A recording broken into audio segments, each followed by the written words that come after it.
AFC challenge লিগের খবর উদ্বোধনী দিনে কাল মাঠে নামছে বাংলাদেশ প্রতিনিধি বসুন্ধরা কিংস। বি গ্রুপে বাংলাদেশ ক্লাবটির প্রতিপক্ষ ওমানের আল সিব। কুয়েতের জাবির আল মুবারক আল সাবাহ স্টেডিয়ামে ম্যাচ শুরু সন্ধ্যা 7টায়। বাংলাদেশের ঘরোয়া লিগে দাপট থাকলেও এএফসির চ্যালেঞ্জ লিগেই কখনোই গ্রুপ পর্ব পেরোতে পারেনি বসুন্ধরা কিংস। এবার ভালো করতে কুয়েত যাওয়ার আগে স্কোয়াডে যুক্ত করেছে ফর্টিজ এফসির 3 বিদেশি ফুটবলার পা ওমর ওকাফর ও ইসা জিল্লাহ। প্রথম ম্যাচের শুরুর একাদশে তাদের খেলার সম্ভাবনা রয়েছে।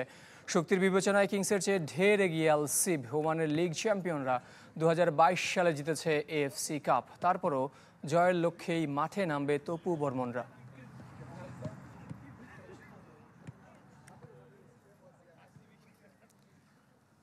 বাছাইকৃত কাঁচামাল ও স্বয়ংক্রিয় ইউরোপিয়ান মেশিনে তৈরি হয় all time honeycomb, all time healthy life.